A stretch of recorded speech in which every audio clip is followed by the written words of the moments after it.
What's up, HF? I'm Cora McMillan, and I have the honor of hosting this week's Friday Sports Showcase. This week we have a look back at Youth Night, the return of the Bone Crusher, and the top Covenant play of the week. So let's roll the intro.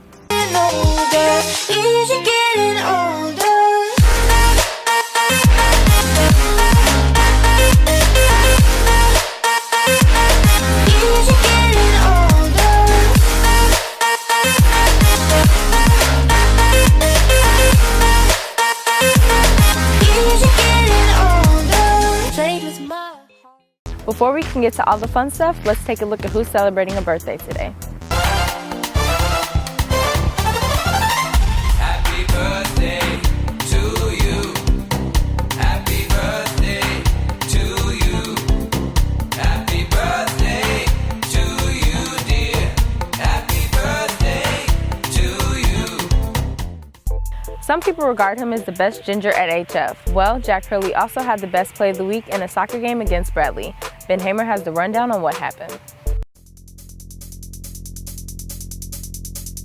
This week's edition of Play of the Week features the varsity boys soccer team. They've been scoring non-stop with 19 goals on the year. However, this banger from junior captain Jack Hurley was one of the best so far. As you can see, Luis Ramirez serves up a beautiful corner that's deflected out by a Bradley defender, which sets up a perfect volley for the midfielder to bury it in the back of the net. Take this one in one more time, as it's one of the better goals that you're going to see this year. Here's Jack as he breaks down what happened on the play. Luis put in a ball from the corner, great ball.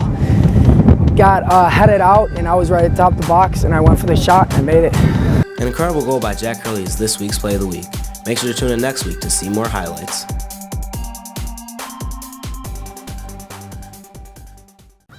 Last week, the cross-country team had their first home meet at HF in over 15 years. I got more on the story for this historic event for the team. The boys and girls cross-country teams have had to endure long bus rides in order to compete. That's no different than any other sport, as all HF teams must travel to away competitions.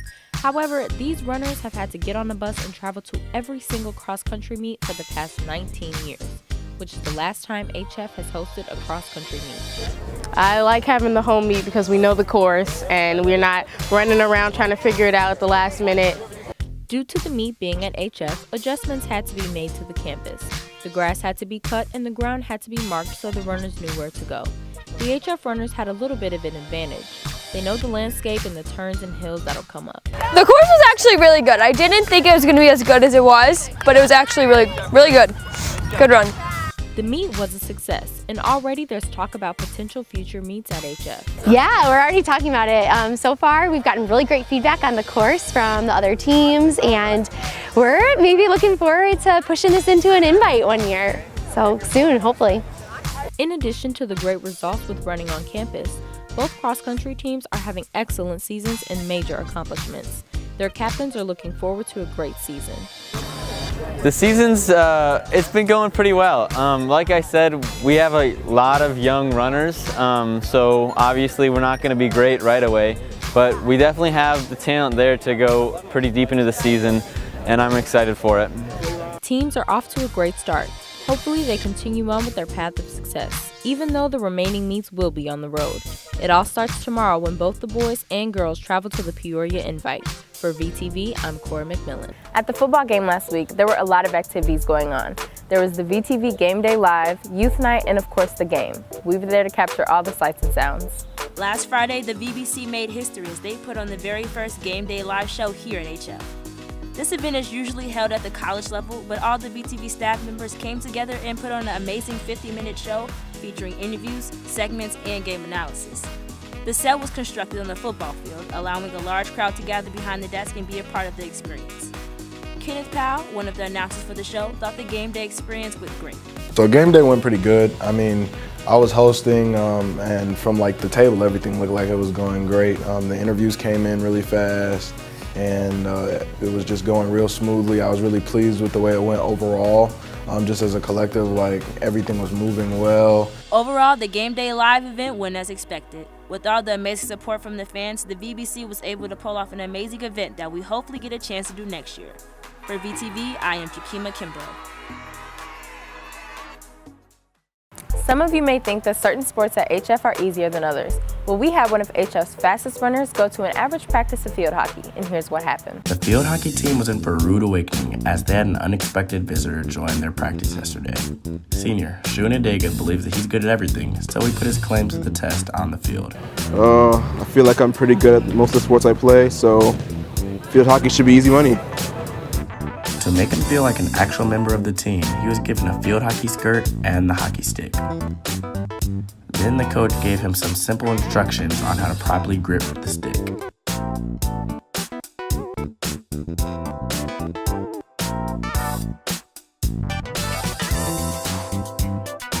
At first, Shun was very bad. But with some more help from the coach, he started getting the hang of it.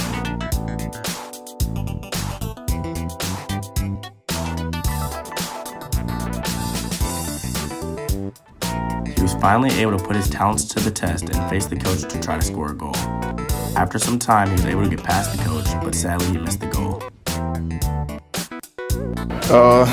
Field hockey for the first time. It's a little harder than I expected. It was hard to grasp some of the concepts and all the rules they had in it. But I think after a week of training, I think I could be up with those girls over there. Looks like Shun should just stick to track.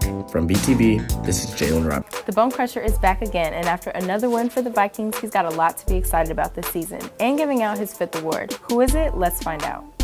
What's up, Viking fans? Bone Crusher here with week 5 of Viking football. This week was Neon Night in the stands for the Kenzie Crazies and VTV's Game Day. But most importantly, HF set their sights on beating Lincoln Way West. It was a bit of a slow start for the Vikings, as the Warriors outscored them 7-0 going into halftime. But then the Vikings went off.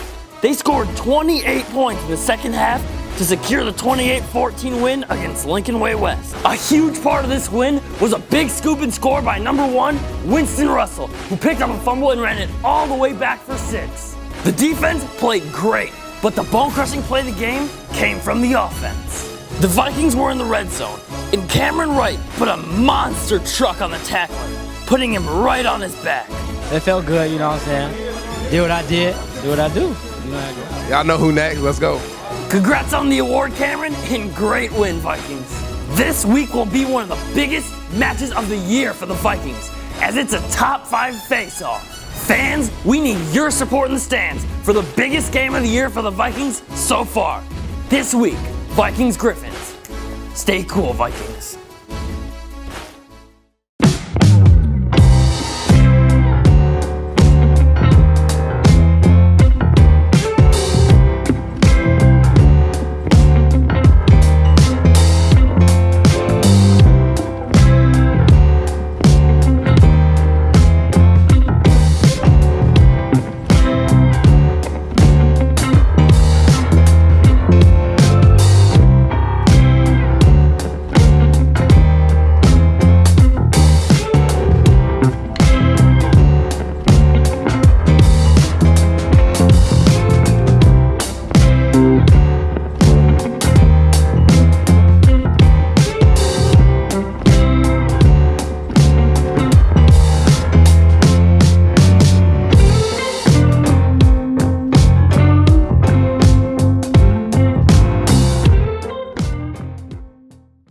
Let's hope that the team gets another big play tonight as they play Lincoln Way East, the number 1 team in the state. Hope to see you there. Well, that's all we have for this week's Sports Showcase. For everyone in the VBC, I'm Cora McMillan. Have a safe weekend, HF. No. Do you have a problem? No, I don't have a problem. 3, 2, go. Yeah. Okay. Okay, I'm ready. What?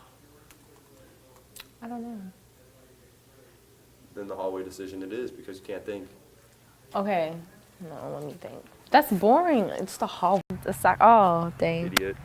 Soccer game against Bradley. Then Hamer has run down. What happened? Okay. You ready? Still go.